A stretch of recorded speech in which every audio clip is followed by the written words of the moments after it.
The house in Nairobi was full of laughter, music, and the smell of food. Lydia had spent the whole morning making sure everything looked perfect for the family gathering. She wore her favorite dress, the one Chaik once said made her look like a queen. She smiled politely as she welcomed relatives, proud to stand beside her husband after so many years together. But the evening took a turn she could never have imagined. When it was time for introductions, Chaik cleared his throat and pulled forward a young woman with glowing skin and bold eyes. "This," he announced with a strange pride, "is my real wife, Adana." For a moment, the room went silent. Then gasps and whispers spread like wildfire. Some guests coughed nervously, others avoided Lydia's gaze. She stood frozen, her hands trembling, her mind struggling to catch up with what she had just heard. Her heart pounded in her chest, and heat rushed to her face. Was this a cruel joke? She searched Chaik's eyes, but all she saw was arrogance. Adana, standing too close to him, smiled like she had won a prize. Lydia felt the ground shift beneath her. Years of loyalty, sacrifices, and trust shattered in that single sentence.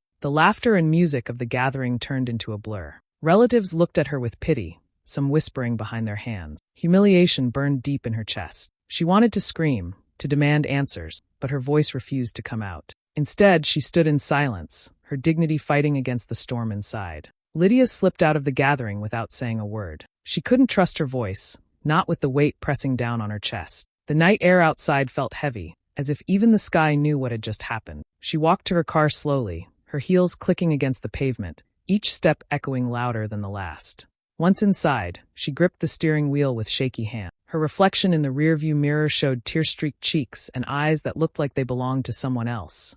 Someone broken, but not defeated. The road stretched out in front of her, dark and endless. Streetlights blurred through her watery eyes, glowing like ghosts of memory. She thought of the early days, when Chaik had nothing but dreams and empty promises. She remembered selling her jewelry to keep his business afloat, nights she stayed awake to comfort him when he failed. Mornings she left for work before sunrise just so there would be food on the table. Every sacrifice she had made for him now flashed before her like a cruel film she couldn't stop watching. Her chest tightened as she thought about their children. The birthdays she organized alone, the school fees she somehow managed, the quiet way she swallowed insults from neighbors who mocked her for believing in a man they called a dreamer. And tonight, after all those years, he had dared to stand in front of family and call another woman his real wife. The betrayal cut deeper than any wound she had ever known. Tears rolled down her face, but beneath the heartbreak, something else stirred. Anger. It started as a small flame, then grew hotter with every mile she drove. She realized Chaik had no idea who he had humiliated. He thought she would remain quiet, weak, too broken to fight back. He had forgotten that she was the one who held the strings of his empire, the one who knew every corner of his finances, every secret he thought was hidden. As she drove past the quiet neighborhoods of Nairobi, her breathing steadied. The more she thought of his arrogance, the more her rage sharpened into focus. She wasn't just a wife he could discard like old clothes. She was the backbone of everything he claimed as his success. Without her, he was nothing.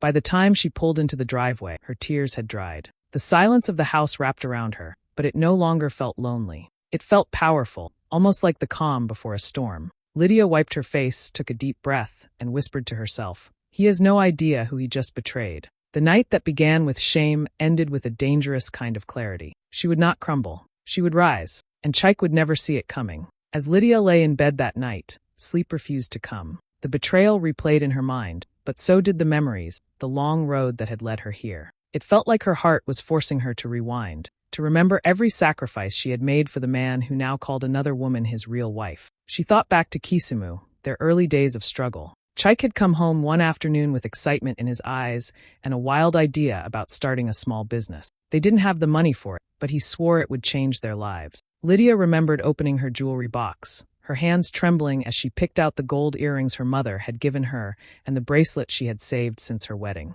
Selling them broke her heart, but she did it with love, believing in his dreams. That money became the seed for Chaik's first business. When that business failed, Chaik drowned himself in shame and anger. Neighbors whispered, mocking Lydia for marrying a man with big dreams but no results. Some even laughed openly, saying she deserved the struggle for choosing him. Lydia held her head high, though the gossip stung like poison. To keep their family afloat, she worked 2 jobs, teaching during the day and waiting tables at night. She came home exhausted, often too tired to eat, but she never complained. She told herself it was just a season, that better days would come if she stayed strong. And they did.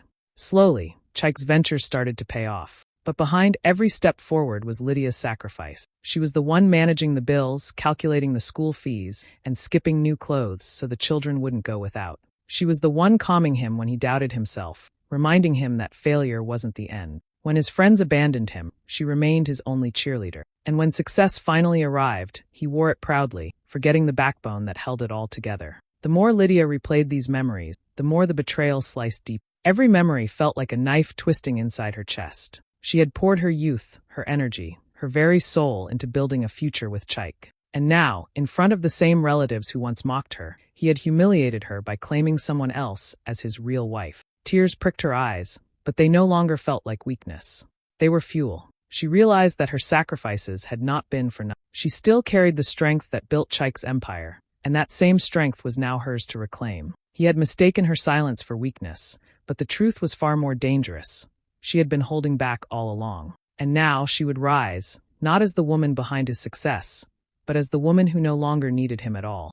After that humiliating night, Lydia tried to keep her life together, but Chaik made it impossible. Adana started appearing everywhere with family events, business dinners, even casual outings that Lydia once attended with pride. Each time they appeared together, Adana's smile was loud, confident, as if she was claiming something that had never belonged to her. She wore expensive dresses, laughed too freely, and seemed to enjoy every glance of surprise or envy from the people around them. Then came social media. Adana posted photos with Chaik at glamorous spots, tagging herself as the real queen, in captions dripping with mockery. She didn't confront Lydia directly, but she didn't need to. Screenshots flew across WhatsApp groups and friends' phones, each message landing like a stone in Lydia's chest. Friends she trusted sent her pictures, sometimes with shaky apologies, but the damage was already done. Lydia's heart burned, rage bubbling beneath the surface, but she stayed quiet. Chaik, drunk on attention, didn't see the storm he was stirring. He smiled at the comments, bragged about how proud he was of his queen,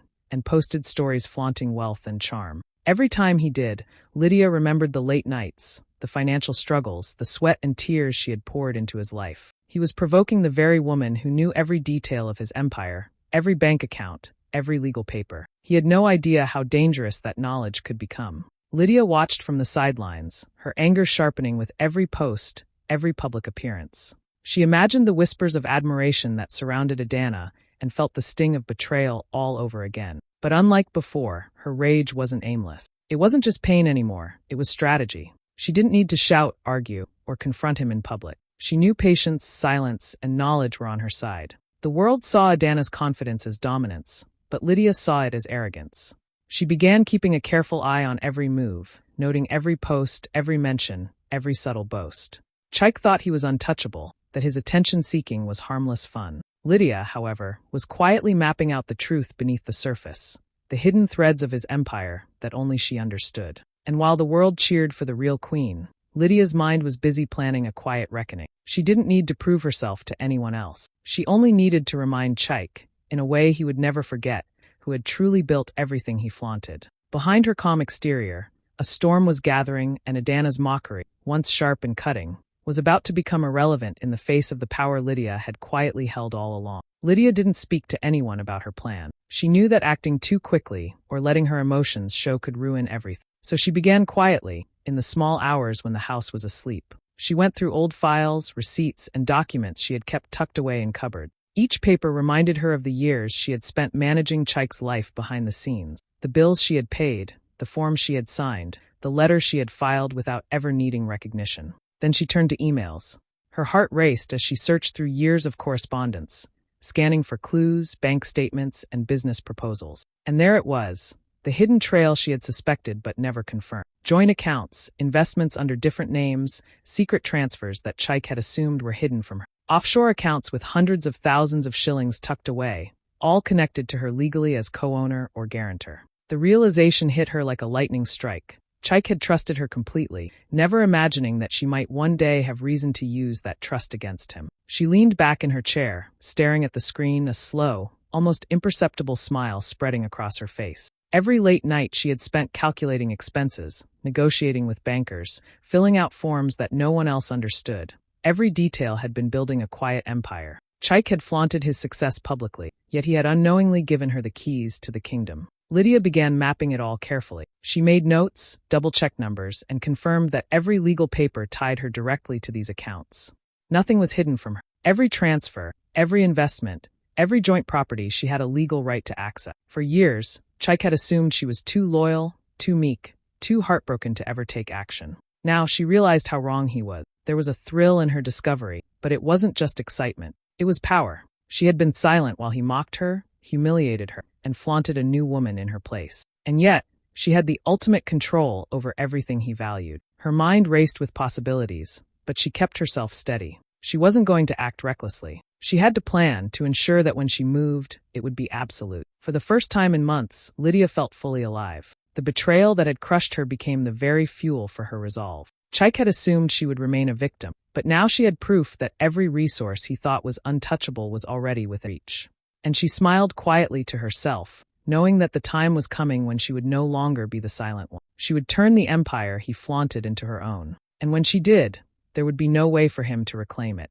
The house was quiet, the kind of silence that presses down and makes every small sound feel loud. Lydia sat at her desk, a single lamp casting a pool of light over the papers and laptop in front of her. Her hands shook slightly, not from fear, but from the tension of what she was about to do. She took a deep breath, steadying herself. Every late night she had spent managing Chaik's finances, every signature she had placed, every detail she had memorized, all of it led to this moment. Her fingers hovered over the keyboard. She opened the first account, then the next, checking names, numbers, balances. Each figure she confirmed made her heart pound faster. Millions were there, millions that Chaik thought he controlled, tied to properties, investments, and businesses he had built on her sacrifices. And now, finally, they could be hers. She began the transfers slowly, carefully. One by one, the shillings moved from joint accounts, secret accounts, even offshore investments, into a new account solely under her name. She left just enough for survival, so Chaik wouldn't suspect immediately, so that his life could continue just enough to make the eventual shock even sharper. Every ping of confirmation felt like a small victory, a quiet heartbeat of justice. Her mind raced as she worked. She imagined Chaik waking up tomorrow, checking balances, expecting the wealth he had always flaunted to be there. He would find only emptiness. And for the first time since that night at the family gathering, Lydia felt a kind of freedom, fierce and exhilarating. She had been silent while he mocked her, while Adana posted on social media calling herself the real queen. But silence had been her shield, and now action would be her sword. As the last confirmation pinged, Lydia leaned back in her chair. Her hands were steady now, her heart calm. She whispered to the empty room, "You wanted to embarrass me in public. Let's see how you survive in private." A small smile touched her lips, not cruel, but victorious. This wasn't revenge born of anger. It was justice, long overdue. She closed her laptop, the quiet hum of the night filling the space around her. The world outside didn't know what had changed, but she did. The empire Chaik had taken for granted was now under her control. For the first time, Lydia felt the true weight of power, and with it, the peace that comes from knowing that betrayal had met its match. Tonight, she had taken back everything. Tonight, she had risen. Chaik woke up the next morning to a world that no longer made sense. He reached for his phone, expecting the usual notifications, the messages from bankers, the confirmations of transfers, the daily reports from his businesses. Instead, there was silence, followed quickly by chaos. His credit cards were declined, payments bounced, and emails flooded in from partners demanding explanations for missing funds. Panic gripped him, and for the first time in years, he felt powerless. Adana, who had been so confident and smug, started asking questions too. She looked at him with confusion and frustration, muttering about loans unpaid, suppliers unpaid, and investments gone. "I thought you were rich," she whispered, disbelief lacing her tone. Chaik's smooth facade cracked under the weight of reality. The image he had cultivated, the wealthy, untouchable man, was crumbling piece by piece, right in front of him. Word spread fast in Nairobi's business circles.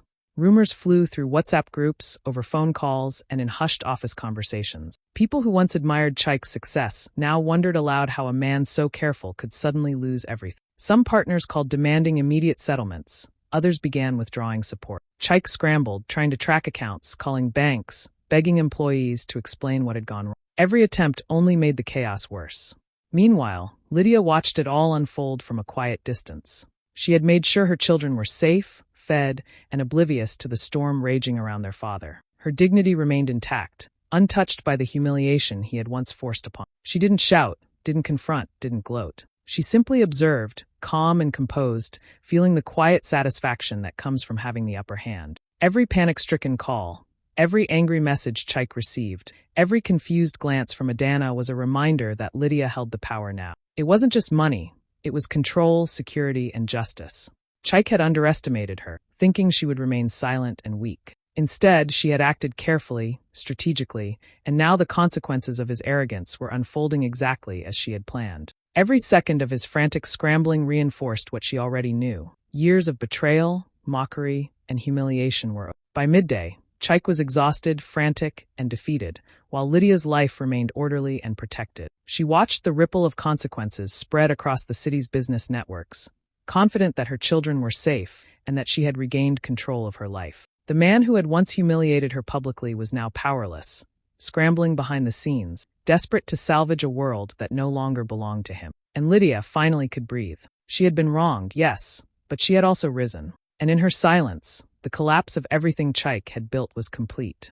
The next family gathering felt different even before Lydia arrived. Word had already started to circulate about Chaik's sudden financial troubles. People whispered quietly in corners, exchanging nervous glances. Chaik arrived first, his usual polished appearance gone. His shirt was wrinkled, his tie crooked, and his confident smile was nowhere to be seen. Adana was nowhere in sight, perhaps wisely avoiding the chaos that had engulfed the man she once called her king. Lydia arrived late, as always, but this time, she carried something far heavier than fashion or charm, confidence. She stepped into the room with a calm smile, her posture straight, her eyes bright with a quiet fire. Relatives who once looked at her with pity now did a double take. The whispers shifted. Some muttered about her elegance, others about the air of authority she carried. For the first time, she didn't feel small in that room. She felt untouchable. When the conversation naturally turned to Chaik and the recent scandal, Lydia took her moment. Calmly, she explained everything. The accounts, the transfers, the hidden investments, and the years she had spent building and managing what Chaik now claimed as his own. She didn't raise her voice, didn't shout, didn't demand attention. She simply laid out the facts. Every eye in the room shifted to her, listening, absorbing the story of sacrifice and betrayal that had remained hidden for so long. Gasps followed her words, but this time they were different. These were not whispers of pity, they were murmurs of admiration. Relatives who had once assumed she was weak now clapped, some openly, praising her courage and intelligence. Aunties and uncles nodded, cousins exchanged impressed glances, and even distant relatives whispered about how wrong they had been to underestimate. Chaik, for once, could not find a word to say. He opened his mouth, closed it, and then finally bowed his head in shame. The arrogance that had once defined him had evaporated, replaced by the quiet recognition that the woman he humiliated was far stronger than he had ever imagined. He had underestimated her entirely. Lydia felt no joy in his shame. There was no need for revenge now. The truth had spoken for itself. She had been wronged, but she had also risen, and the balance had shifted. The room, filled with family and friends, now saw her as a force to respect, someone whose strength and intelligence could not be ignored. As she took a seat, her children by her side, Lydia allowed herself a small, private smile. The humiliation of the past had vanished, replaced by dignity and control. She had turned betrayal into triumph, and in front of everyone who had ever doubted her, she had claimed her rightful place. Tonight, she wasn't just a wife or a mother. She was a woman who had reclaimed her power and, quietly, changed everything. With the money finally in her control, Lydia felt a weight lift off her shoulders. For the first time in years, she could make decisions without fear, without hiding, without compromise. She thought carefully about the future, not just her own, but her children. Her first step was investment. She turned to real estate in Mombasa, a city she had always loved for its beaches and calm energy. She bought several properties, careful to secure both long-term growth and a stable home for her family. Each purchase felt like planting a seed of independence, a tangible proof that she could thrive on her own terms. But Lydia's vision went beyond her own comfort. She remembered the countless women she had spoken to over the years, friends, neighbors, even acquaintances, who had sacrificed everything for husbands who later abandoned them or humiliated them. She wanted to do more than just survive. She wanted to create a space where women could rebuild their lives with dignity and security. With that goal in mind, she founded a women's foundation. The organization offered mentorship, financial guidance, and legal support for wives who had been left behind after helping build their husband's wealth. It quickly became a safe haven, a place where women could share their stories and reclaim their strength. Lydia also ensured her children felt the difference. They moved into a beautiful seaside home, the kind she had once only dreamed about. Mornings were now filled with the smell of the ocean, the laughter of children running along the beach, and a sense of calm she hadn't known in years. She enrolled them in schools that nurtured curiosity and confidence, making sure they had both stability and freedom to grow. Every step she took, from signing contracts for properties to meeting with women at her foundation, reminded her of how far she had come. The betrayal that once defined her life had become a catalyst for. She no longer measured her worth by someone else's approval or presence. Instead, she built, created, and empowered, with her children at her side and a vision for her community guiding every decision. At night, Lydia would sit on her veranda overlooking the sea, listening to the waves crash against the shore. She breathed in deeply, feeling the freedom she had long forgotten. No one could humiliate her, control her, or diminish her power again. The empire she had once built quietly with Chike was now entirely hers, transformed into something stronger, something enduring, something that gave her the chance to help others rise as well. In that quiet, she smiled. Life had been hard, betrayal had been cruel, but she had turned it into opportunity. She had reclaimed her dignity, her independence, and her joy. And in doing so, Lydia was no longer just surviving, she was thriving, and she was showing others that they could too. The night of the Foundation's launch gala was electric. The hall was filled with women in bright dresses, men in sharp suits, journalists with cameras ready, and the hum of excited conversations. Lydia stood near the center, calm and radiant, her presence commanding attention without even trying. She had worked hard to make this night perfect, not for herself alone, but for every woman who had ever been silenced, betrayed, or abandoned. When the time came, she raised her glass, the light catching the ring on her finger and reflecting the confidence in her eyes. She spoke slowly, clearly, so every word landed. They called her the real wife, she began, her voice steady. But I was the real backbone. And today, I'm the real victor. The hall went silent for a heartbeat, and then erupted into applause. Cameras flashed, and reporters scribbled notes furiously. Her words weren't just for the audience in the room. They were for every woman listening, reading, or watching across Africa. The cheers swelled as Lydia looked around the room, faces lit with admiration, gratitude, and respect. Some women wiped tears from their eyes, seeing their own struggles reflected in Lydia's story. Journalists crowded closer, eager to capture her words for social media and news outlets. By the end of the night, her story had already begun spreading online, turning into a viral anthem of empowerment, courage, and justice. Lydia smiled quietly, raising her glass again to toast not just her victory, but the victory of every woman who had ever been underestimated. For the first time, she felt the full weight of her journey, the pain, the sacrifices, the anger, all transformed into strength. She had not only reclaimed her life, but had created a path for others to do the same. Tonight, she wasn't just Lydia, the wife or mother. She was a symbol of resilience, power, and self-worth, standing tall and proud for the world to see.